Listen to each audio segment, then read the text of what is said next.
Welcome, everybody. I'm Tanya Taranovsky from Farm to Institution New England, and I'm really excited you're joining us today for our Networking for Change webinar, the Farm to Institution Summit, and the New England Food Hub and Processors Network. This webinar is the first in a new series that we're launching called Community Powers the Food System.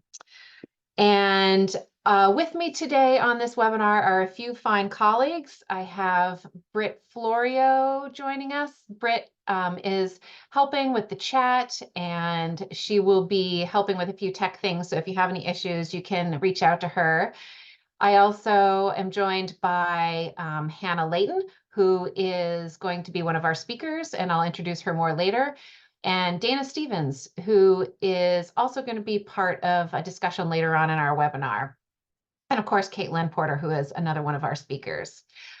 I would love it if you would all take a minute to introduce yourselves in the chat. We'd love to see who's here in the meeting with us in this webinar, and would love to hear from you and have you all just sort of like share a little bit about each other. You can share your name, your organization, where you're calling in from, your pronouns, what brings you here today. We'd love to hear from you. So thanks for doing that. All right. I am just briefly going to introduce probably most of you are familiar with Farm to Institution New England.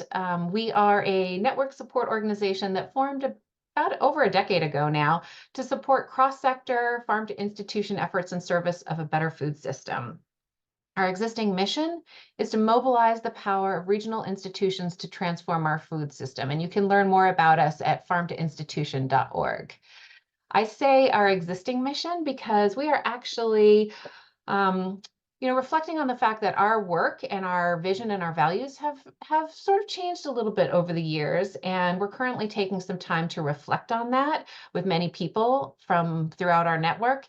And we're going through a process of redefining and reclarifying what it is that we're here to do, and taking a really hard look at how we bring a deeper justice and equity lens into our work. So we are always happy to hear from you also. If there are thoughts you have about that, if there are suggestions you have for FINE, we're always interested to hear from you.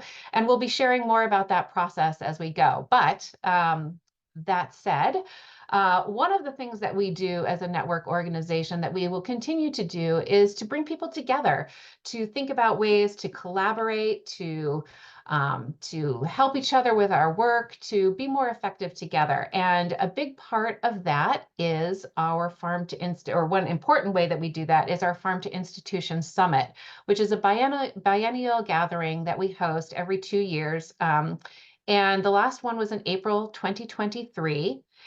And the next one will be sometime in 2025. We're actually already starting that planning process now. And this webinar series is designed as an effort to continue the momentum. I'm sure you've all been to conferences before. Some of you may have been to the summit before, but you've all been to conferences where you get a lot of energy and ideas from that, come back to work, and it's hard to sort of reconnect to that energy and sustain that. So we're designing this webinar series as a way to help us reconnect and bring more people into the conversations that were started at the summit. So we're really excited about that, and we have named this webinar series after the theme that we had for our last summit, which is Community Powers the Food System. And so we are going to ask you to join us in reflecting about that today, in future webinars, in other places as well.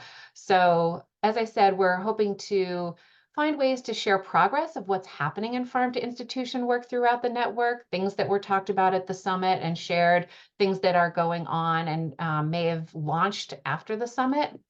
We're finding ways to enable collaborations, to support dialogue between different groups, and with the overall goal of helping us all move to a more just, equitable, sustainable, and really resilient food system for all. So thank you for joining us and being part of that conversation. One thing we would love to do is actually find out which of you have attended a Farm to Institution Summit in the past. So we have a brief poll that we're going to launch, and hopefully you can all just take a quick moment to answer this. Note that it's not a yes or no question. There are sort of a few different options. Yes, you attended the last summit virtually only. Yes, you attended it in person only. you attended it virtually and in person. No, you have not attended a summit before, or no, you did not attend the last summit, but you have attended one or more summits previously. So just getting a sense of who's in the room. All right, we've got a few more answers coming in. Thank you all for joining us and doing this poll. All right, I'm going to go ahead and end the poll right now and hopefully share out what you all answered. You'll see that most of you, actually, about half of you, have never attended a summit before. So welcome. Hopefully you'll have the 2025 one on your radar. And about a quarter of you did attend virtually and in person. And then some of you attended virtually only, some of you attended in person only, and some of you, about 10%, have attended summits in the past. So there's something for everybody in this webinar, and we're really looking forward to talking more about that. So thank you. All right, just briefly, here's our plan for the webinar today. I'm almost done with this introduction, and then I'm going to hand things over to my colleague, Hannah Leighton. And following Hannah, Katelyn Porter will be speaking. Then we're going to have some small group discussions where we really want to hear from you all about, we'll have a forum to be talking about food hubs and processing and building that network, what your interest is, how you might be engaging with it, whether you're in a food hub or process or a part of a processor or not. And there'll be a lively discussion around that led by Katelyn. We will also have a conversation talking about the upcoming summit and helping create ideas, helping with the planning. And that will be led by Hannah and Dana, my colleagues at Fine. And then Britt and I are going to be in the main room, and we're going to ask you all to share more about how community is influencing your work. And it'll be a great opportunity if you're coming more for conversations with others and to learn what others are doing. This is a great place for you because you can connect with each other and share a little bit about your work. We'll come back together, do a little sharing from that. We have a survey that we're going to ask you to fill out, so please don't forget. It'll be really helpful to hear from you all in our 2025 summit planning, and then we'll wrap up. So we have a little bit of a longer webinar today than normal, an hour and a half. It goes to 2:30 so that we have time for lots of discussion as well as some sharing with you all. All right. With that said, I am excited to hand things over to our first speaker. Hannah Leighton is the Director of Strategic Impact at Fine, and she's been doing a deep dive into what we learned from the summit. And we want to share all of that with you. I think it's really great for those of you who might be in event planning. There will be some lessons learned, but also just a chance to see what convenings like this do, what kind of impact they have, and how that relates to your work. And then we're going to hear from Katelyn Porter, who is the value chain coordinator with the New Hampshire Food Alliance, and she is also core to helping organize this and organizing the building of this New England Food Hub and Processors Network. So we're really excited to have both Hannah and Katelyn sharing with us today. And Hannah, I am going to hand things over to you now. Thanks, Tanya. Thanks, everybody. It's nice to be here with you. I am Hannah Leighton, the Director of Strategic Impact at Fine. And as Tanya said, I'm going to share a bit more background on the 2023 summit as a whole and provide some findings from our evaluation during and after the event. As Tanya said, the hybrid summit took place in April of 2023, and we had 2 days of virtual programming and 2 days of in-person programming at Farm Fresh, Rhode Island in Providence, Rhode Island. And the information I'm going to share with you today comes from various sources, including registration reports, surveys, interviews, focus groups, and more. So before we jump into some of those findings, I thought I'd give a quick overview of the 2023 summit theme and goals, which we grounded all of our planning and evaluation in. And the theme of the 2023 summit and of this webinar series was community powers the food system. At Fine, we believe that a just, equitable, and sustainable food system is only possible when institutional food purchasing and investment and education and employment and land use decisions are responsive to community needs and rooted in racial justice, food sovereignty, and climate resilience. And so at the summit, we really wanted to highlight that community and humanity that undergirds our food and farm to institution systems. We established 5 goals at the beginning of the summit planning that we really wanted to ground ourselves in.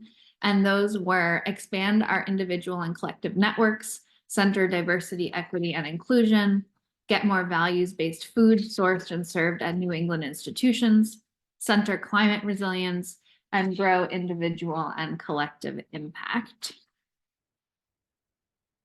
And I want to give you a little bit of overarching information about the summit before I go a little deeper into those goals, just to give you a sense of what the event looked like as a whole.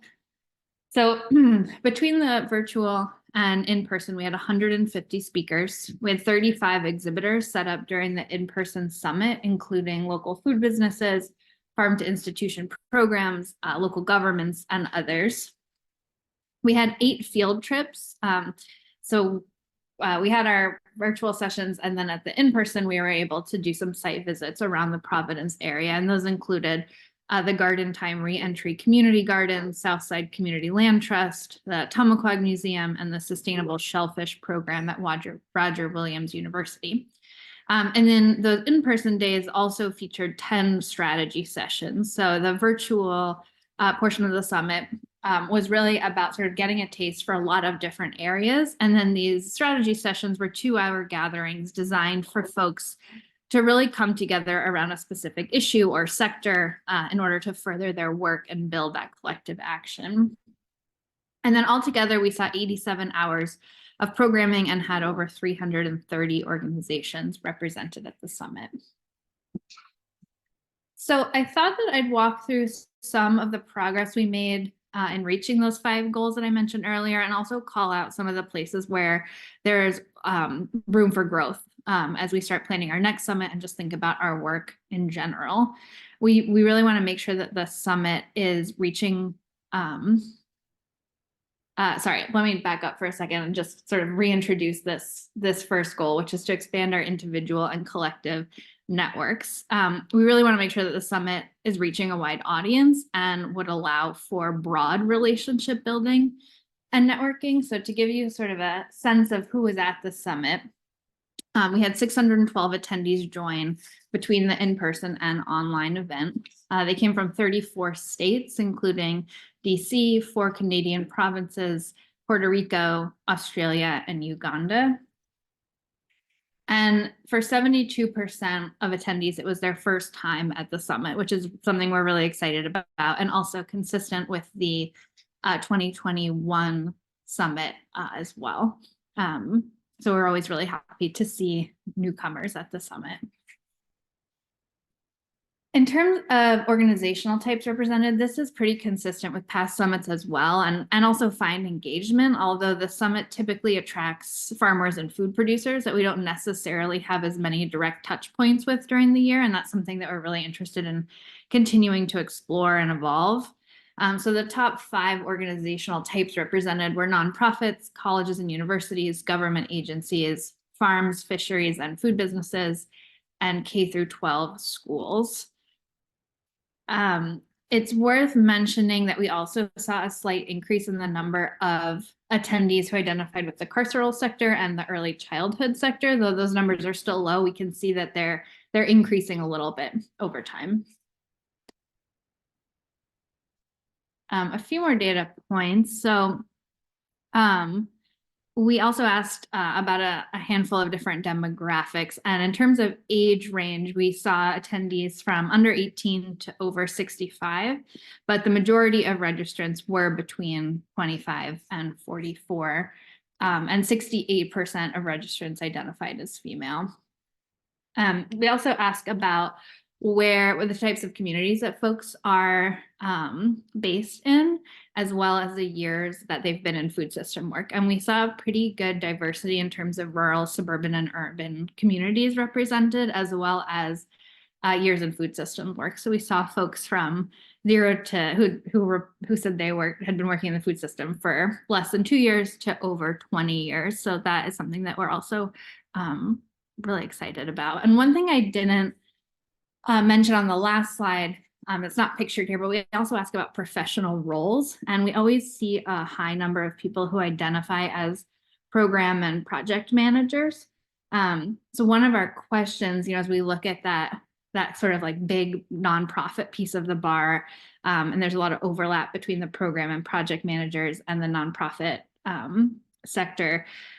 We're always really trying to ask ourselves, like, how do we use these events to connect with folks that are working at the system level, but also create spaces to connect with those who are most impacted by this work, like students and incarcerated people and their families and food service workers and farm workers. So that's one of the questions that we're always asking ourselves, and we'll dig into that a little bit more in the breakout room as well.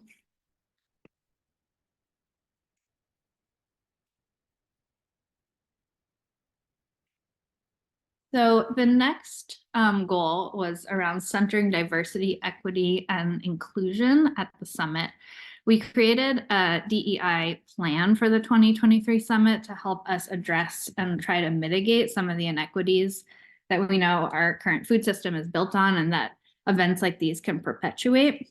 And the action plan is based on the Decentering Whiteness and Creating Inclusive and Equitable Conferences tip sheet, which a document Dana, I believe, is going to drop that in the chat as well. And through this plan, we identified several focus areas with a bunch of different goals under each. And those focus areas are accountability, inclusion and equity, evaluation, centering the voices of BIPOC and marginalized communities, and learning, engagement, and knowledge. There are a handful of things that we're really proud to have implemented at the 2023 summit. Like for the first time, we were able to include translation services for our keynote speakers. We weren't able to do that for all of the sessions, but that's something that we're exploring how to do more of in the future.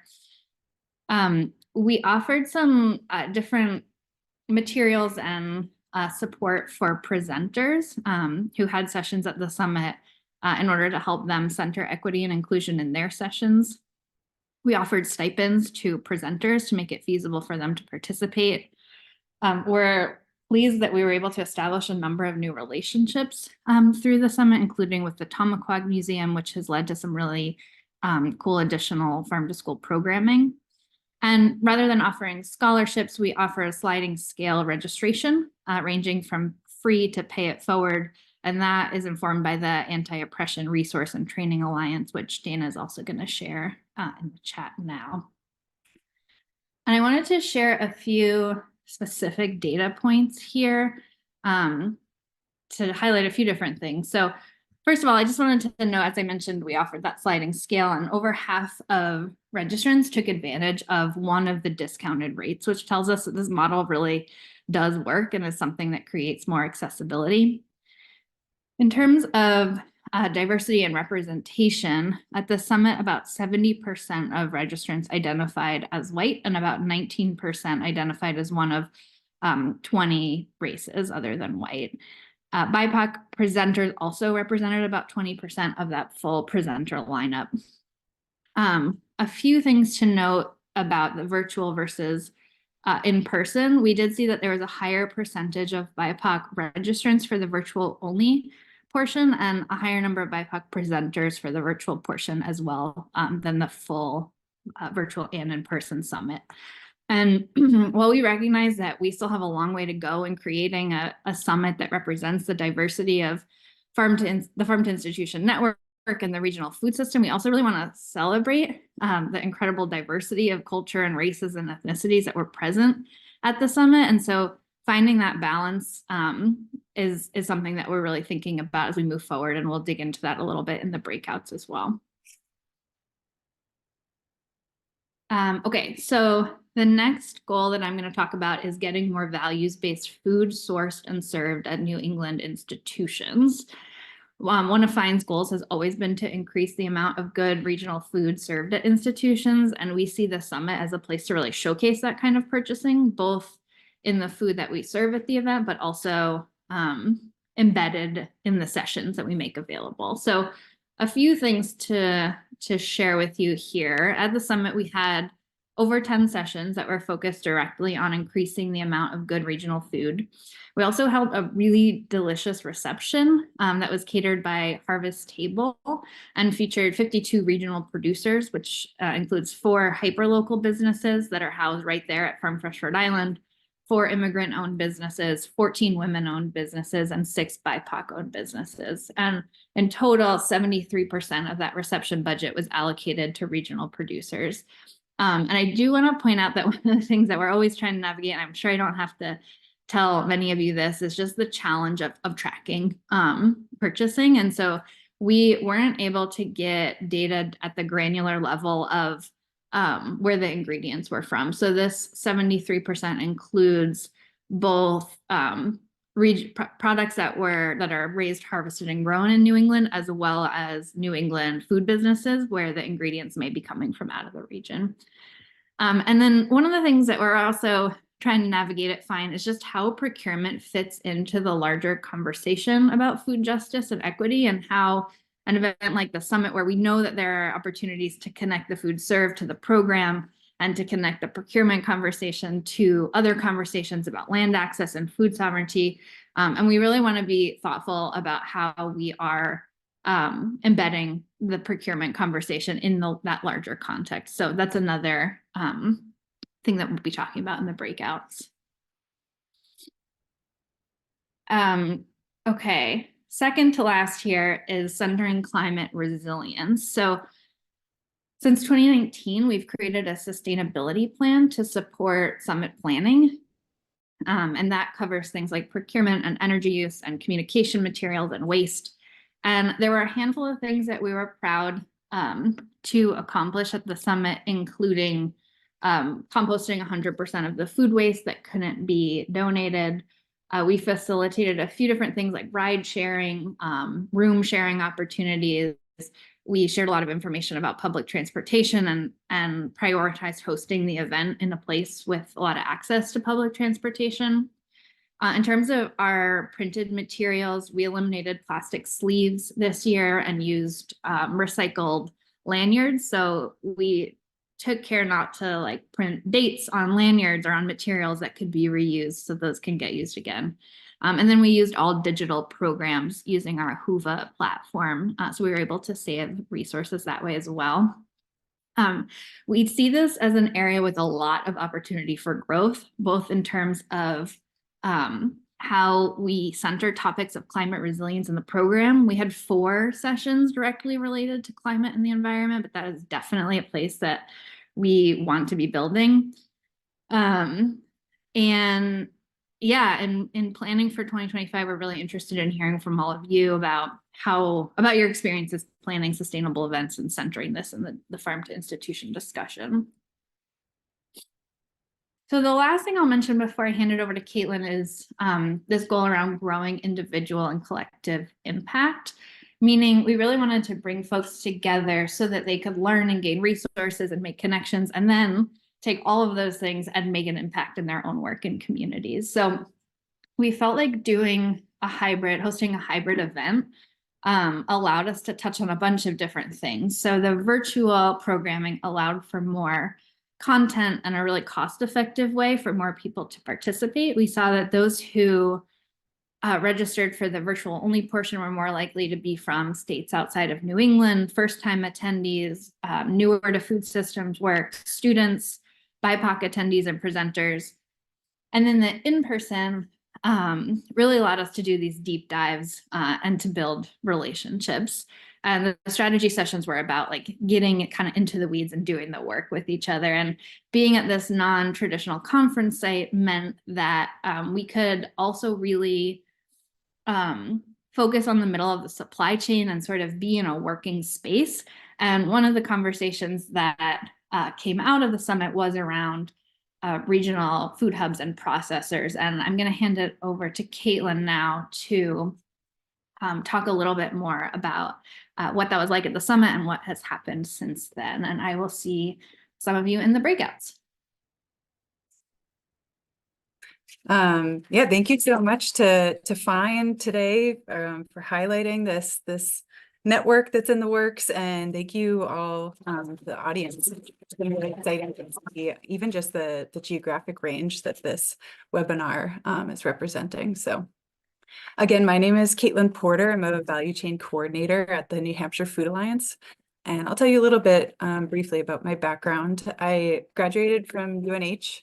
I studied environmental conservation and sustainability with a focus in sustainable ag and food systems, and more specifically was starting to focus on food hubs.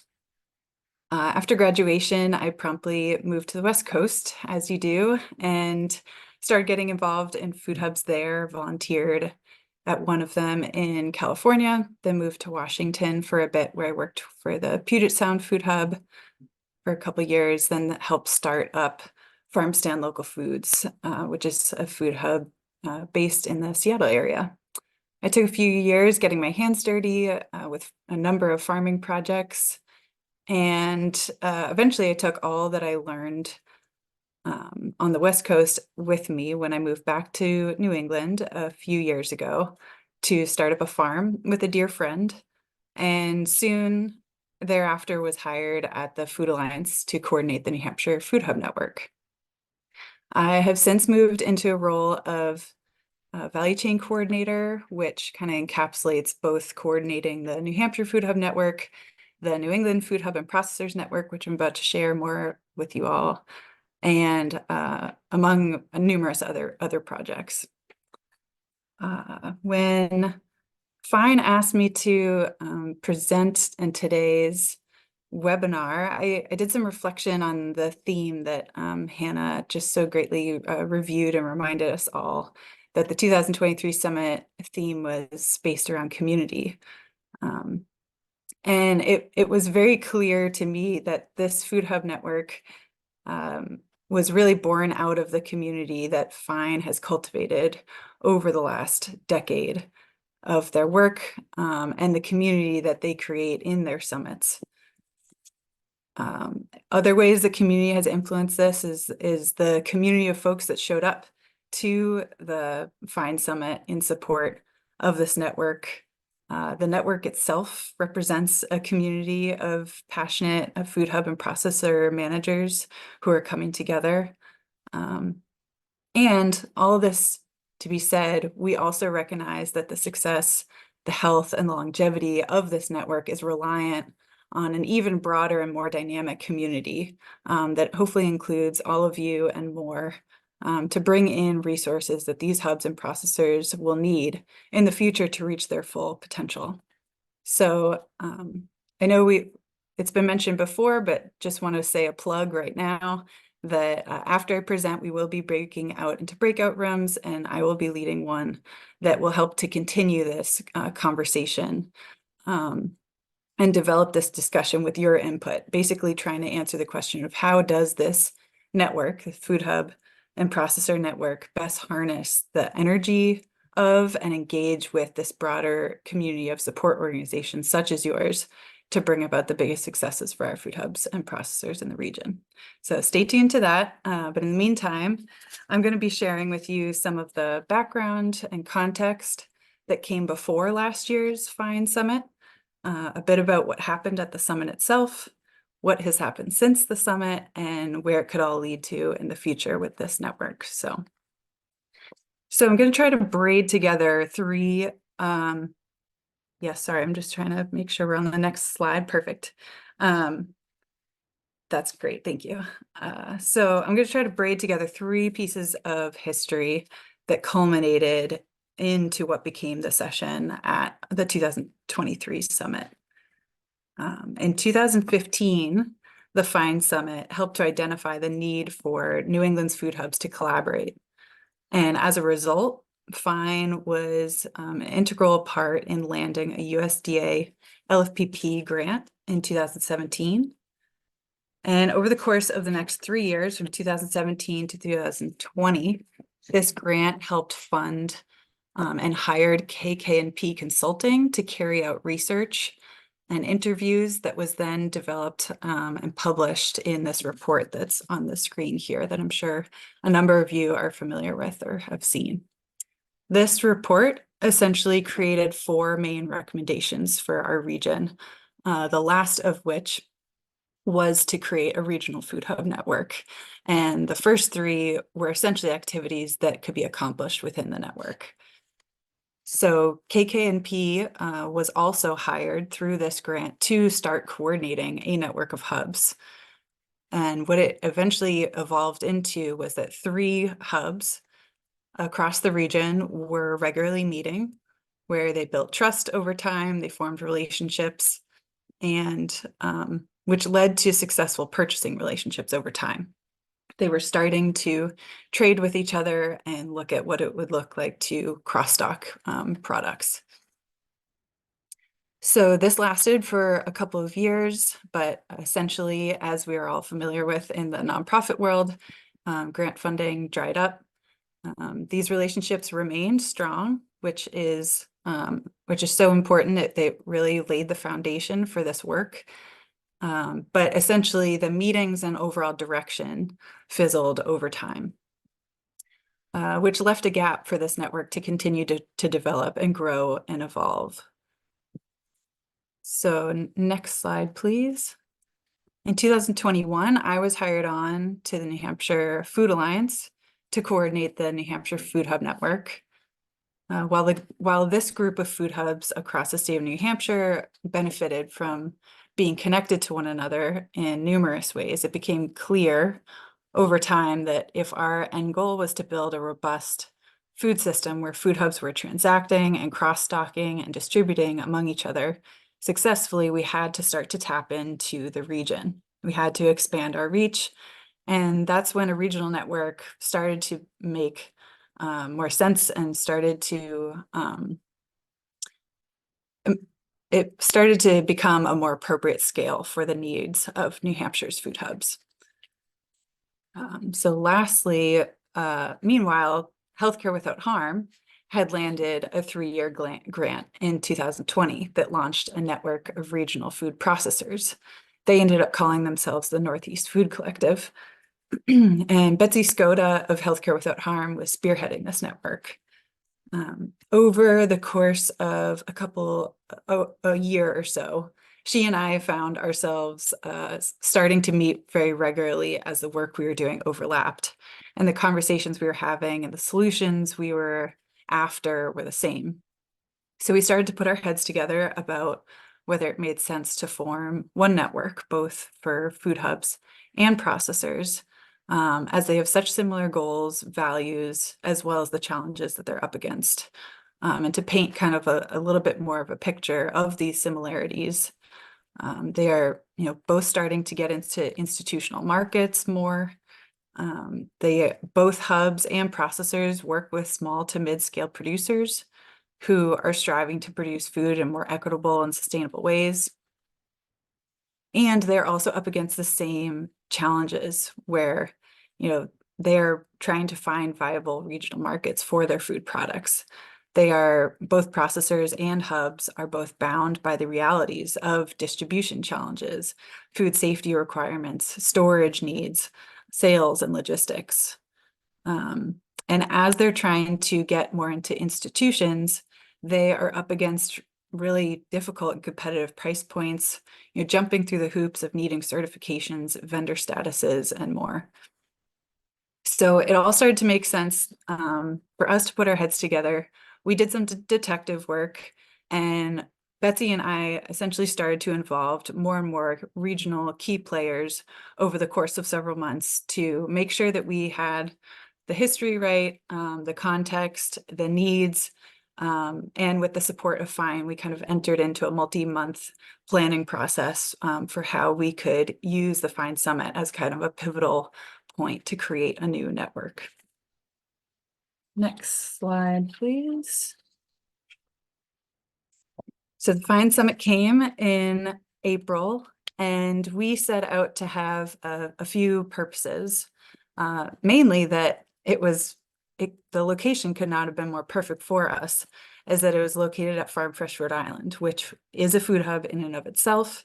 It is also one of the 3 original food hubs that participated in the New England Food Hub Network they just discussed, that was funded through the original LFPP. So as a perfect location, we really wanted to take advantage of being in their space and to carve out some time for other food hubs and processors to see their space and learn from each other in that way. We also just wanted to see who is at the table in kind of this post-COVID business world where food hubs either survived the pandemic, didn't survive the pandemic, or completely developed new business plans and models and ways of being as a result of the pandemic. So we really wanted to reconvene, take advantage of the moment, see who is at the table and see who is interested in a network. We also wanted to open the doors to listen, to not only hear the needs and opportunities of the food hubs and processors, but also gain an understanding of the landscape of organizations who might be able to support this work, which I know a number of you participated in that session and helped lead it to what it is today. So lastly, we wanted to ask the hubs and processors if they saw value in a network that combined their forces, which resulted, as you might imagine, in a resounding yes. So next slide, please. We had the summit itself, we had over 70 participants in our 3-hour session, and we had about 20 food hubs and processors represented within that 70 that came from all 6 states. We gathered valuable information throughout our time together. We really gained buy-in from the food hubs and processors and the sort of community that was forming around them of support organizations.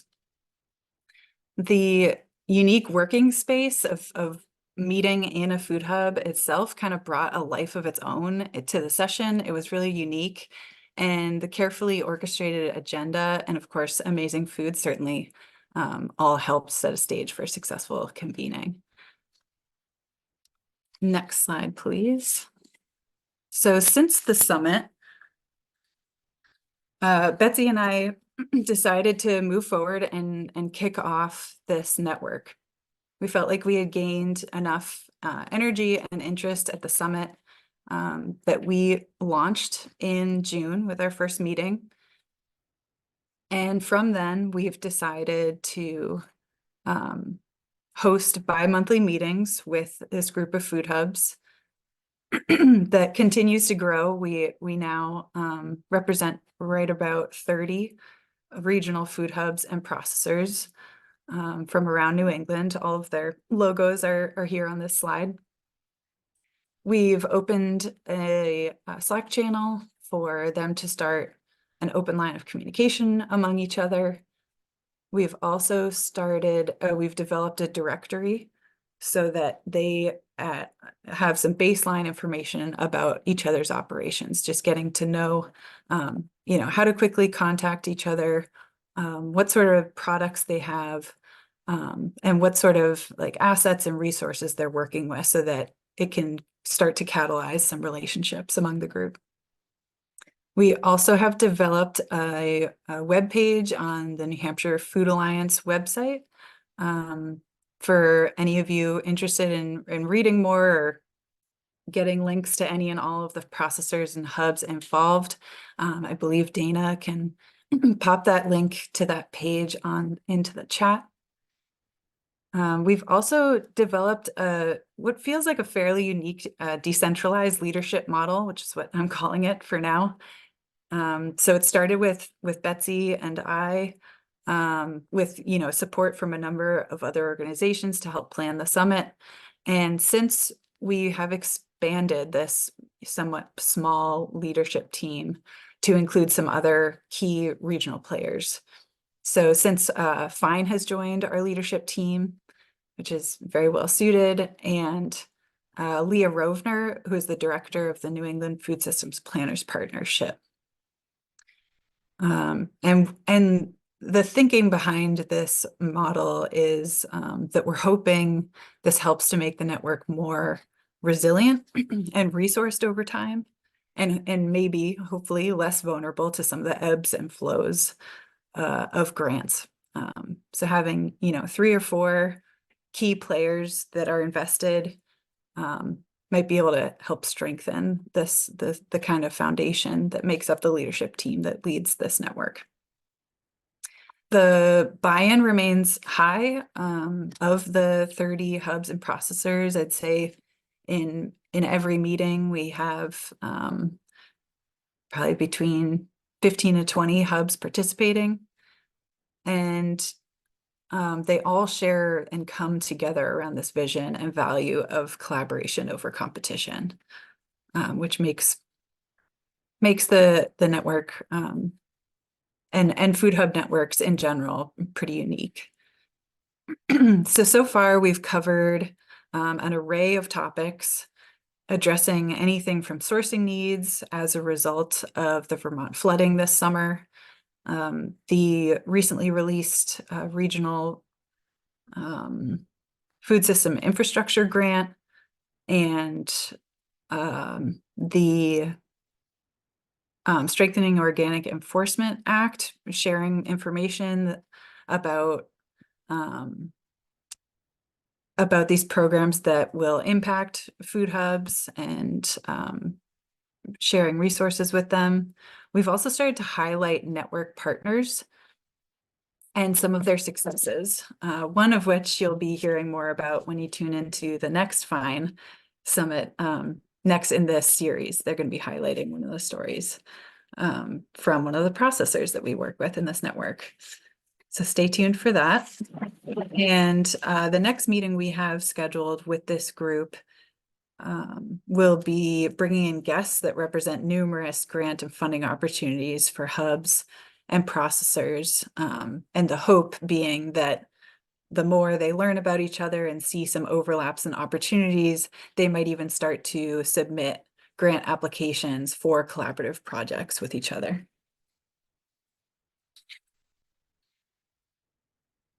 Next slide, please. So this leads me to, to think that's up to present day. And so now the question is, where will this network go into the future? Food hub networks have been around for just enough time where there's some literature being developed on them. One of which I found a great resource, and one that's been inspiring me is from Cullen Namoff of Farm Fair, or the Northwest Food Hub Network. So I just want to give credit where credit's due here, is that this, if you could just go back a slide. Thank you. This general concept she developed and published, kind of this idea of there being 3 stages or types of food hub networks. One being a best practice network, where essentially the main purpose is continued education amongst each other and relationship development. They might be sharing some resources or sharing templates of standard operating procedures, little acts that each food hub individually can benefit from. The next stage or type is a trading network. And this kind of best represents what the New England Food Hub Network came to be under KK&P Consulting, when there was 3 hubs working together. They were engaging in independent trading of product, meaning, Hub A would contact Hub B and say, can I have 10 cases of your apples I see that you have in your inventory? And they would set up that kind of one-time transaction. And that's how, if you get enough of those and you start to work out systems that can streamline those purchasing opportunities, it can then eventually evolve into what Cullen in this publication calls a transactional food hub network, where hubs are very engaged in a network. They're actively considering business strategy and decisions with other regional hubs. They're selling products across the network. in a more complex logistics network and fairly seamlessly. The technology is there, the cross docks are there, and the infrastructure is there. So these can either be seen as stages along a continuum, kind of a natural way for food hub networks to evolve over time, or they can be seen as just types of food hub networks that only intend to ever, function in a certain way. So ours, for right now, very much cleanly fits into the category of best practice or community of practice network. And when we've asked the food hubs and processors kind of numerous times over the last year, that is really what they're wanting to gain from this network right now. They're wanting to build the relationships, gain trust with each other, hopefully help each other, learn from lessons they've each learned individually in the past, help create some of those kind of micro efficiencies with each other, which I think, and they all have an openness to it kind of evolving over time into maybe something that could represent more of a transactional food hub network. Next slide, please. I did just want to share a visual that I think is really helpful and inspiring to where the New England Food Hub and Processors Network could potentially go someday. And a food hub network that I glean a lot of inspiration from is the Northwest Food Hub Network. You'll see here that this is a group of 3 food hubs across the Pacific Northwest, are each functioning as a food hub in and of itself, each one of these nodes representing a farm or food producer that they individually work with. But because they've formed a food hub network, they have invested in a sales broker to represent all of the products across all of the food hubs. They've also invested in shared technology that can essentially communicate each other's inventory so that any one food hub can order from any of the other food hubs' products. They've created a distribution route and a schedule that works because it's essentially all targeting institutions within the Seattle market to build sales among all of these food hubs. And I like to provide that example just as a kind of a clean visual, but a direction that I think the New England Food Hub Network could eventually move in. Time will only tell how this group evolves over time, but I do think that in New England, we have a tremendous potential with this group, as they do represent thousands of food producers across the region, as well as tens of millions of dollars of our regional food economy is moving among them. So I'm excited to see where this food hub network takes off in the future. And next slide, please. So all this to say that F2iSummits have been truly pivotal in the creation of this network and in shaping our food system at large. I know this network is but one of countless positive engagements and outcomes that came from the Rhode Island Summit, just as displayed through all the numbers that Hannah just shared with us. I can't wait to learn about others' experiences and stories from the webinar series, and just really want to encourage any and all of you in this region to consider how you can use F2iSummit to harness energy for your own work. It's become clear to me that the summits are kind of this node along a continuum of time. They are, they're quick. They're 2 or 3 days. You got to hold on to them while you can, but they're over before you know it, regardless of how much time, love, and energy goes into them and all that comes out of them. And so I just want to encourage that that we all view the F2iSummits as this consistent and reliable tool that we can use as a region. They create this really fertile space as F2iSummit has developed this really dynamic community across our region, and that can create a catalyst to launch new ideas or initiatives. So I just want to thank the F2iSummit team again. It's been a pleasure to work with, and I am looking forward to continuing working with you all And just thank you for highlighting this network today, and thank you to the audience for tuning in. I'm looking forward to a fruitful breakout session with some of you. Thank you, Katelyn. And I also just want to take a moment to acknowledge how important the work is that Katelyn's doing. We talk about networks of networks sometimes, and what we've shared today is a great example of the power of that.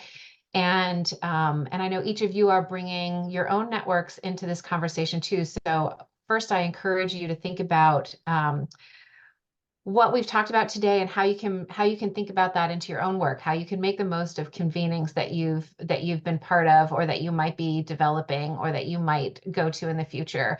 And also want to just thank Katelyn because and the whole developing food hub and processors network, because we know that the middle of the supply chain is a place where both amazing breakthroughs happen and also big challenges exist. And so finding ways to talk about those, to overcome those, to work through those, to see the opportunities and really take advantage of them is what Katelyn was describing. And so we're excited for that work, and really just are going to make some space now to talk about those kinds of things. So we hope you'll stay with us and join us for these conversations. For those of you that want to continue the conversation around the Food Hub and Processors Network, or glean more information from Katelyn about how that network is developed and lessons you might learn from that, we're going to give you an opportunity to chat together in breakout room 1, which will be labeled with the Food Hub and Processors. So select which room you want to go into. Katelyn will be leading that conversation. In room 2, we're going to have a conversation led by Hannah and Dana from Fine, talking about the next summit. Again, this is a place if you want to talk more about convenings and how they move into your work, or if you want to help contribute ideas for the next summit.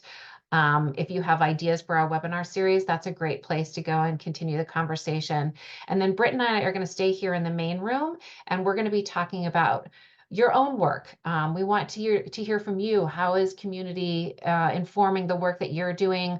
Are there other questions that don't fit into the other rooms that you want to talk about? Do you want to network with others that are here in this space today and share ideas? This is the room for you. So with that said, we're going to go ahead and launch the breakout rooms, and we look forward to continuing the conversation and hearing from all of you.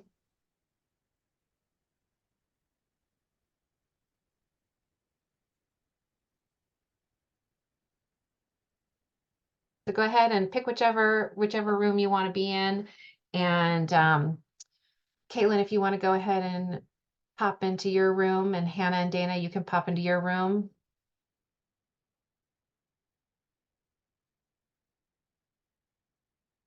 For anybody who is jumping off, we will share out the recording. We will not be sharing out recording from the breakout rooms, but we will share out the recording of the presentation. How do we choose the breakout room? Oh, that's a great question. Sorry if that's not clear. So you should have a little toolbar at the bottom of your screen. It's a little Zoom toolbar. If you sort of float your cursor or whatever around the screen a little bit, it should pop up. It's a little gray bar. It either comes up at the bottom or the top, sort of depends on how you have your settings. And there is a spot for breakout rooms. And you should be able to click on that and join the room. Or if you want to tell me your name and where you want to go, I can assign you.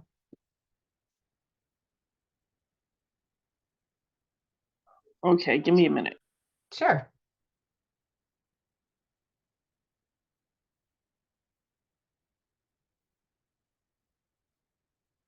It's not showing up, Tanya. Um, And others are saying so in the chat. okay. I don't know why that's not showing up for people. It may only be going to the hosts.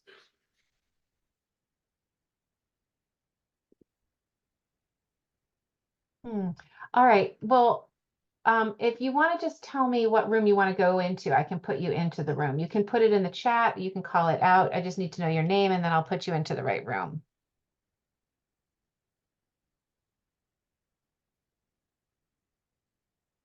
All right, Aaron's going to the food hub room. All right, there you go. Peter's going to the food hub room.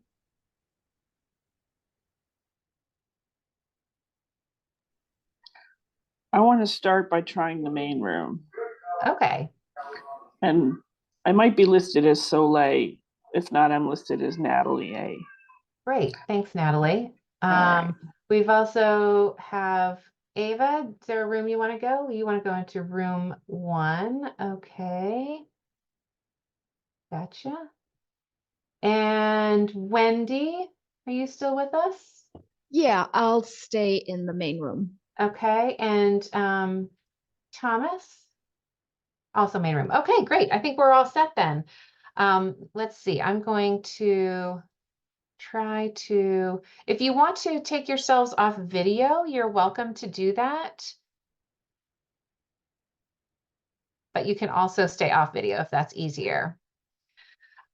So we just really wanted to give people a chance to talk a little bit about the theme of community in your own work. And so would love to just open it up and go around the room and have people share a little bit about their who you are, what's the work that you're doing, how does community inform that? We'd love to hear from you. And if you have any questions that has come up, please feel free to just go ahead and ask those too. Does anybody want to kick us off?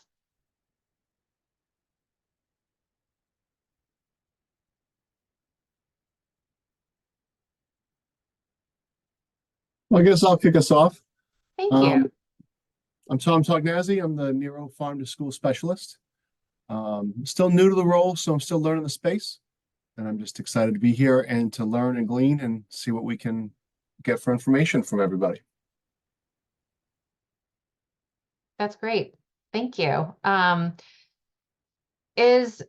What about the theme of community? Does that resonate with you at all, Tom? Like, what does that mean to you in your work?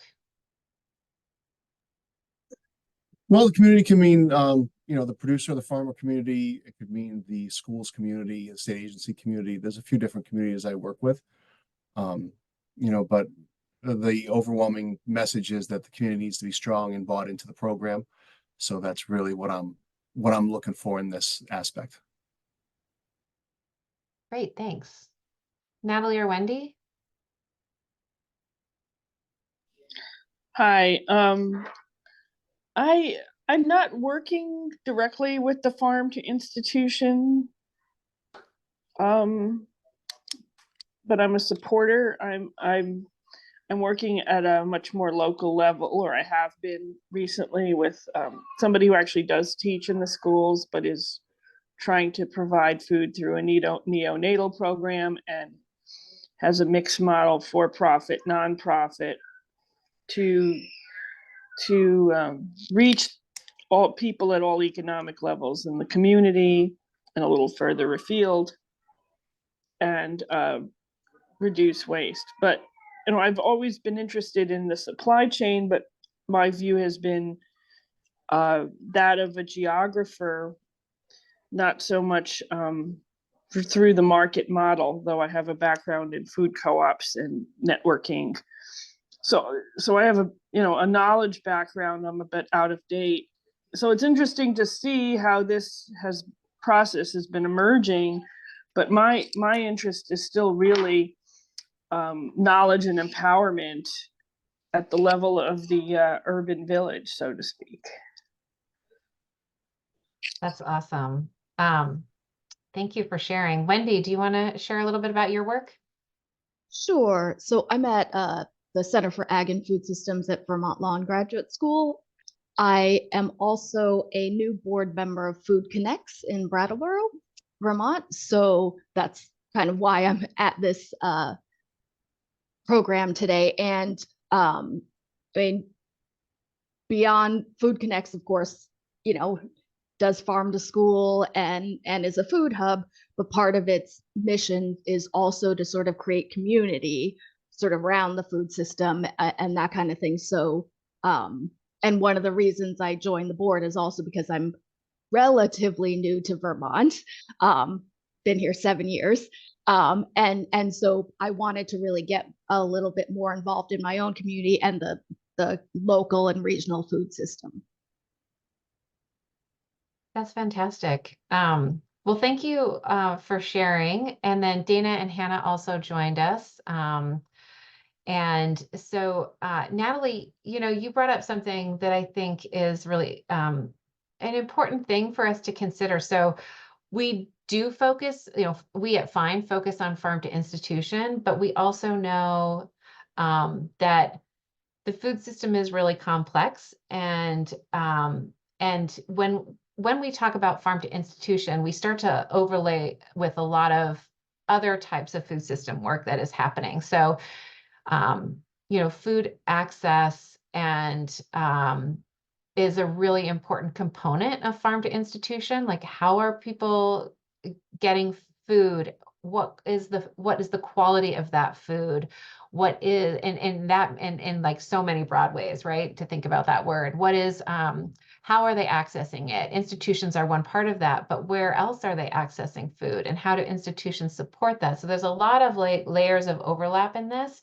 So we're always really excited when people who are looking at things with maybe different priorities or a different lens are part of the conversation, because we all learn a lot from that.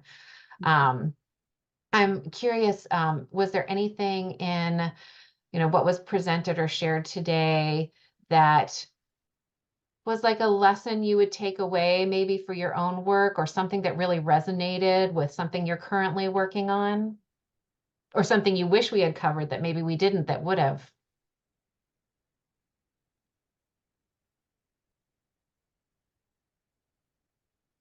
I think the main thing that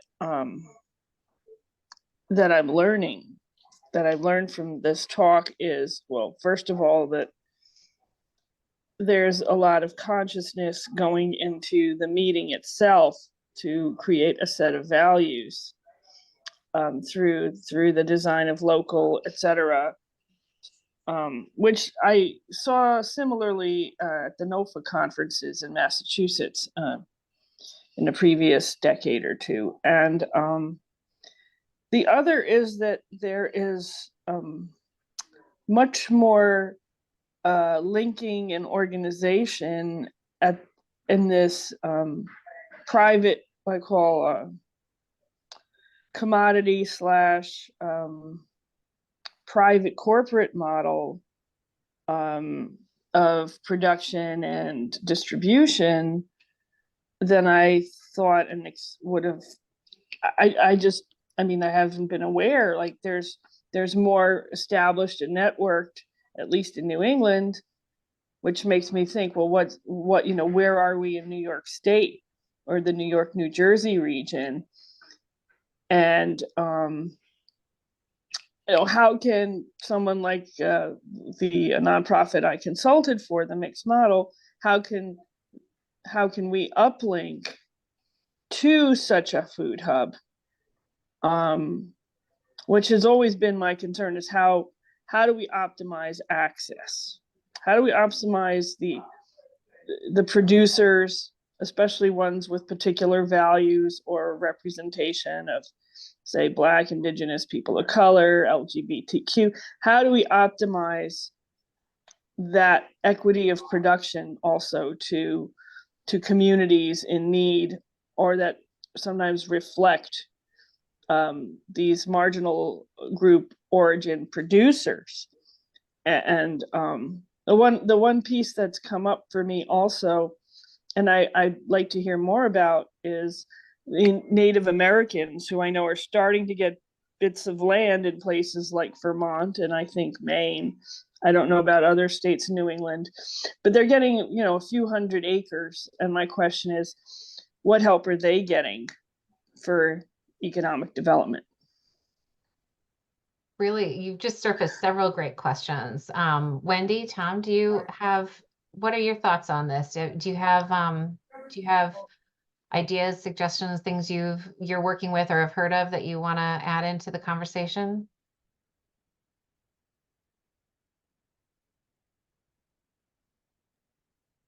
So I think just one of the things that tends to happen is a lot of silos, and this, having these food hub networks and processor networks and other networks seem to really help that. But sort of as Natalie was saying, there's need for, economic support for Indigenous folks who might be actually getting some land, and then how do they connect with everything else? And there's a lot of, nonprofits, farmers, others that are kind of doing their own thing, or people in equity work and that kind of thing. And I'm still sort of wrapping my head around, I guess, how do we connect all these in a way that, folks who have sort of similar values and goals, but have different, skill sets and that kind of thing, and foci, I don't know, can really work together for common goals.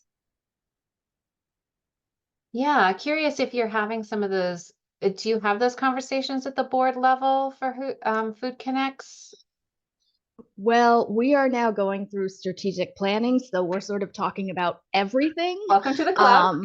Yes, actually, at CAFS, we're also going to be starting strategic planning. So, I mean, that's a lot of what we talk about, and we talk a lot about how do we really, particularly, in a somewhat homogenous place like Vermont,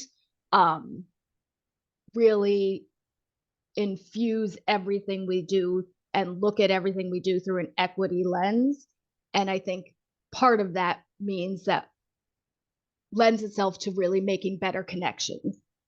Because sometimes, like at a recent strategic planning meeting, we were talking about equity and how we do this. And then it's like me and like 5 or 6 or 7 white people, and not a lot of Black or Indigenous people, and we're talking about how do we work with and support those communities, and they're not even in the room. So that's one of our struggles as well.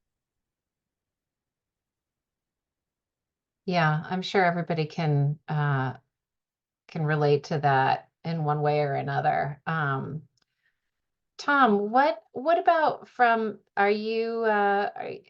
do you feel about sharing a little bit about the farmer network that you're working with? How are you like identifying? You talked about there being a producer community that you're working with. How are you connecting with them?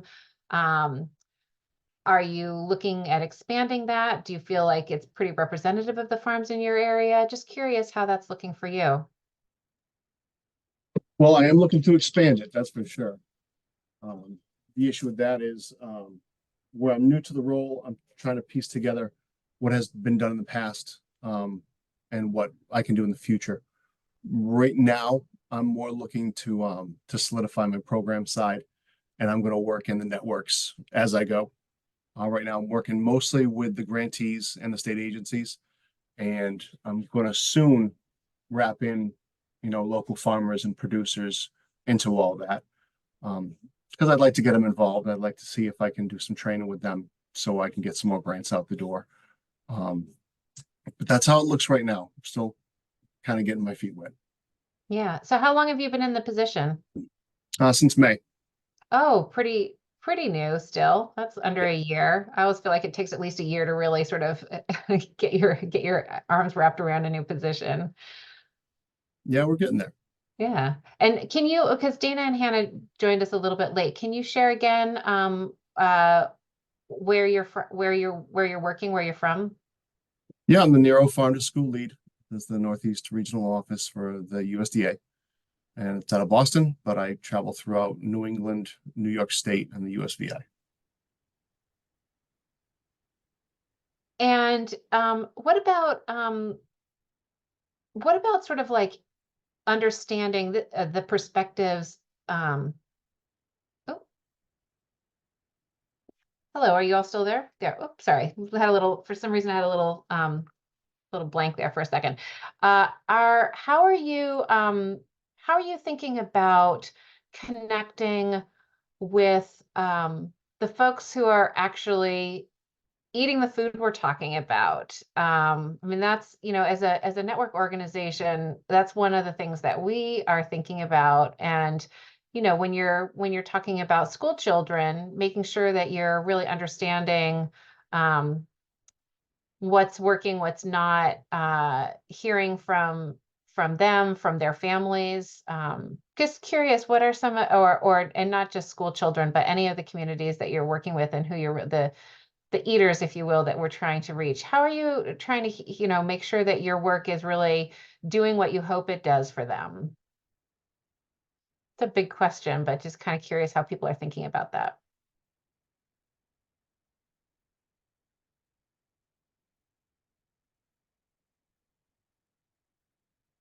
Tom, not to call on you again. Well, I am going to call on you again, but Oh. USDA has USDA has a lot of, is a huge organization, obviously working nationally, but also has a lot of touch points on the ground and lots of data points. So I'm wondering, how do you sort of fit all that together in your work? Well, it's difficult because we have a lot of, like you said, a lot of touch points on the ground. We have a lot of resources, a lot of different grants, a lot of stakeholders, a lot of options for people. So basically, we just try to keep everything up to date and try to match the right grantee or the right agency with the right resource that we have. A lot of the eaters are doing taste tests in our schools or in our ECE environments, and they'll grow the food and they'll taste the food and then they'll grade it as to whether or not they like the food, the experience, the program, and the school. And then they give us feedback on their quarterly or annual reports. So we do get to see not so much a real-time idea of what's going on, but we do get to see a good picture of what has happened, for the last few months at a time.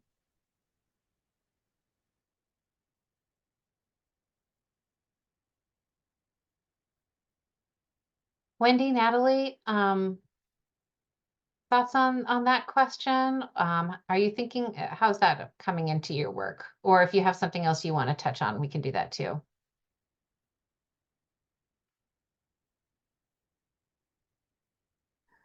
I need the question repeated. I'm sorry, my concentration is faltering a bit.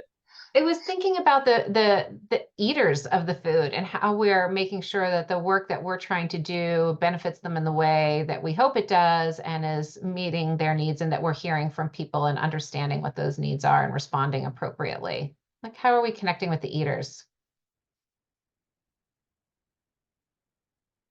You mean FINE specifically, or? No, I mean just generally how you are thinking of that in your own work. Okay. If Wendy wants to answer first, I'll let her go and then I'll answer after. Well, so with the Food Connects, of course, there's direct employees of Food Connects who are in the schools with the kids who are the eaters. So, there is a good connection there. I'm should probably also mention that I'm fairly new to both my position at CAFS, a little less than a year, and with Food Connects, which has just been since about September. So I'm still sort of in a learning mode. But there's definitely, at least with the school kids, they will tell you what they think about the food very honestly.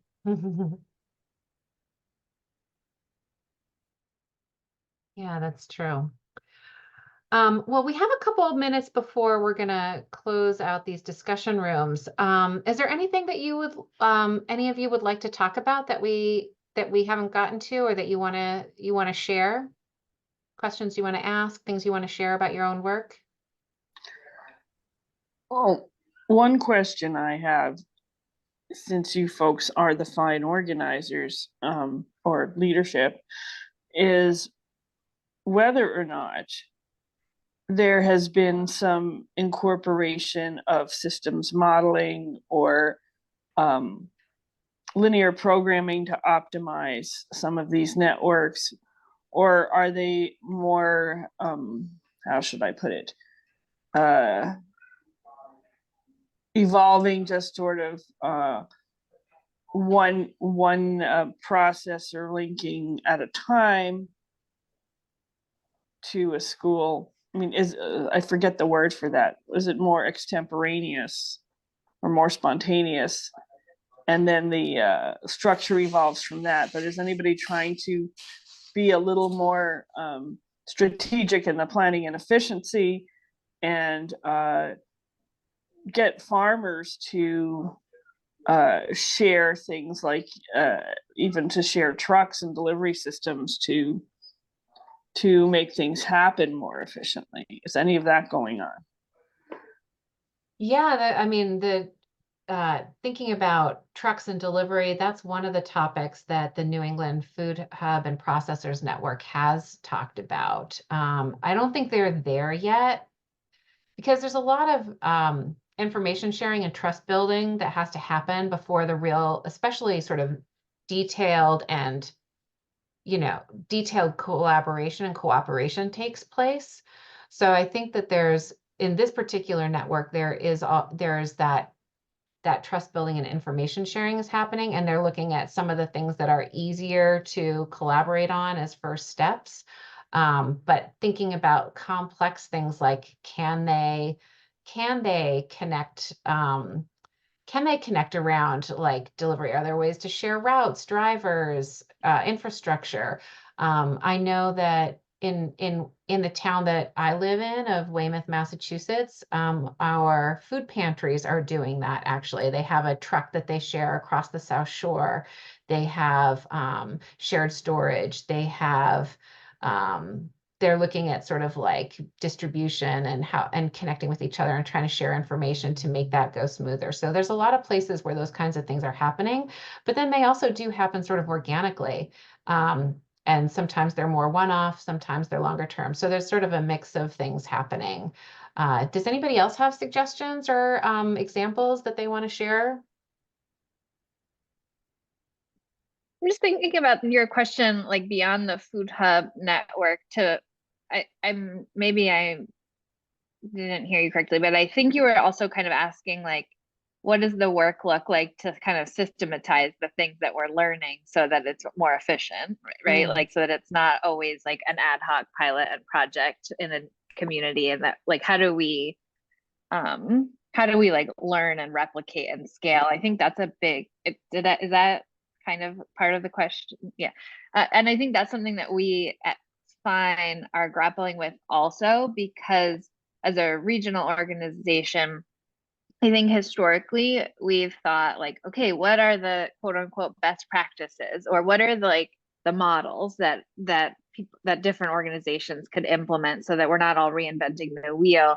And when we really try to like flip this work and have it be community informed, it's so clear that every community is unique and different, and like there's so much to learn from each other. But I think we're trying to understand like, what does that model look like rather than having best practices for the region so that we're not all reinventing the wheel. Is there a way to have like lots of little community led hubs that are interconnected so everybody is constantly like being informed by each other's work, and can that streamline like and save time? But I think it's a really good question, and something we should like all should be talking about with each other, is like, how do we best do this work effectively, but also recognize the nuance and the complexities of each each community food system. Just kind of more questions to your question. Wendy, any last thoughts or questions you want to share? Not really, other than just this last little exchange kind of made me think of Katelyn talking about her work in the Northwest and kind of replicating it, but obviously adjusting it to the Northeast now. And that's sort of interesting, just even the exchange of, personnel taking lessons from a different part of the country, and that in that way sort of just replicating. And maybe that's not a formal way, but it is sort of an expanded community. Yeah, absolutely. Tom, how about you?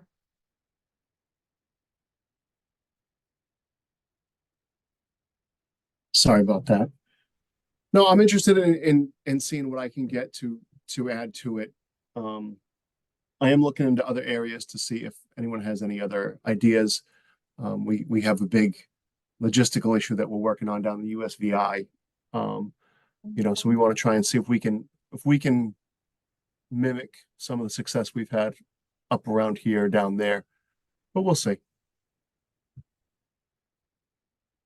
Well, on that note, I would also say that, you know, one other service that Fine tries to provide is when folks come up against questions, or things that they want to glean ideas from other people for, we always try to help with the connections there. So, you know, if you're finding yourself with a question or a challenge or wanting to connect with somebody like a particular person or a particular type of person, feel free to reach out, and we're always here to help and try to make those connections if possible. So keep us in mind if you need that. And I just want to say that I really appreciate you all. I do want to give like a 30-second warning, Britt, to the other room, and we'll close out the breakout rooms in a sec. But I just want to, you know, say thank you to all of you for joining us for the conversation today. It was really great to hear from each of you, and hopefully you enjoyed getting a chance to dig a little deeper with some new colleagues, and hopefully you'll have some ways to connect again in the future. And yeah, thanks for joining us. If you have any thoughts on topics that you'd like to see us cover, we're also always open to that. Dana and Hannah, as we're just getting ready to close out, are there any last things that you want to, or Britt, that you want to add in too?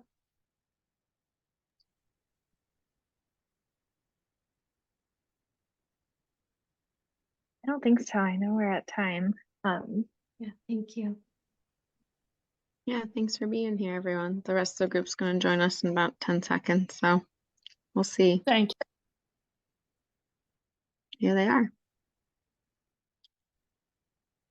Hello, everybody. Hello. Hi. We had some great discussions in our breakout room, and I hope you all did too. Want to thank you all for joining us and for sticking with us to the end of the webinar and being part of the conversation.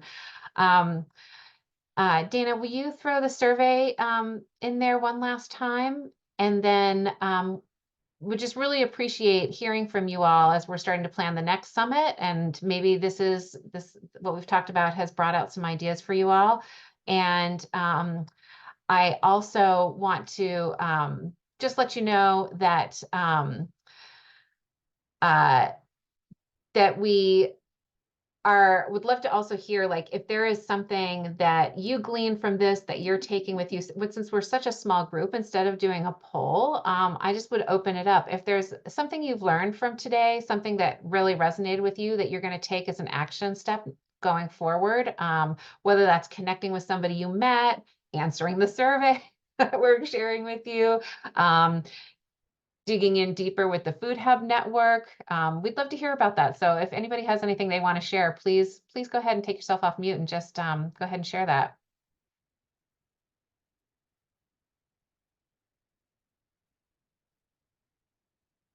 Katelyn, anything coming out of your room that that is inspiring you? We took advantage of the moment and really learned a lot about the New York, is it BOCES program? So we picked Aaron Wright's brain all about that. So appreciate your time and allowing us to do that. But yeah, just really inspired by everyone that came today, and just wanted to learn more about the Food Hub network. Yeah, just want to make myself available, maybe via email, if anyone has questions they want to follow up with me.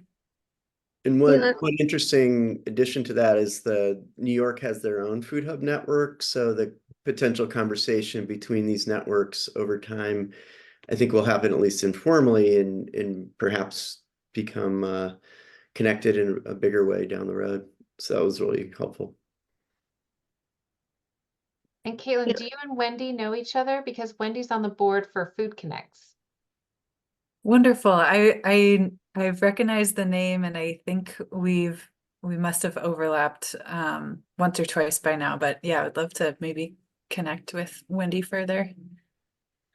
Yeah, I'd be happy to do that. And I'm fairly new on the board, so it's not surprising that you know, we haven't really connected yet. Great, that's exciting. Well, welcome But aboard. I have seen you at a number of other webinars, and you're doing great work. So thank you. Thank you.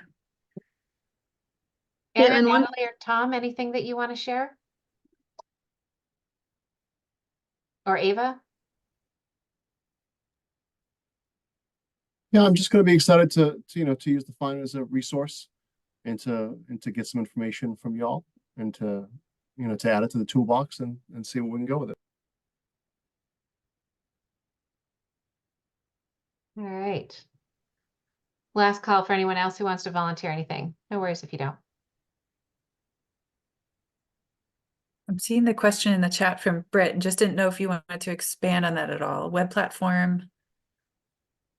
That question came from Natalie of just, yeah, are there websites, web platforms for local food hubs that you can direct folks to? Either for more information or for networking, but maybe Natalie wants to unmute and share further. Yeah, to connect with each other. How is the communication going on between the small local food hubs that Hannah mentioned, are the hope for that, with each other? And then you mentioned software earlier for the producers and the institutions, but I'm always interested in how data gets shared and connected. And people share and get connected. Right, that's a great question. So every food hub network kind of has its own way of tackling that question. It is super top of mind and kind of ongoing, as far as there's no like golden ticket software solution that food hub networks have found. So far, the New England and Food Hub Processors Network has just is using a Slack channel. It's a platform that a number of the food hubs and processors were already using for their own operations, so they're familiar with it. They use it regularly. They already had accounts, so it was very kind of easy entry. And the buy-in and activity is I think what you can expect, and will hopefully build over time. But I could try to get you information about what other food hub networks use, but I know Slack is a big one. And then there's other forms of technology, such as like sales platforms that other food hub networks have invested in together as a group. Great. Thanks, Caitlin. All right. Well, I just want to invite you all to return again for the upcoming webinars in this series. They're going to be same time of the month, so February 15th, March 21st, April 18th. The latter two are still TBD, but the next one is going to focus on really how relationships sort of are foundational to the building of farm to institution value chain. And we're going to be talking with a group that has really developed that, who's done some interesting work building relationships that then has led to other things, and being able to take advantage of opportunities when they arise. So we're going to dig into a specific example around that, and we hope that you'll return and join us. And if you have ideas for other parts of the webinar series, we're open to that, but we're also building a number of those, and we'll be announcing those shortly. So we are at the end of our webinar, and I just want to say thank you again, and have a wonderful day, and hopefully we'll see you again soon.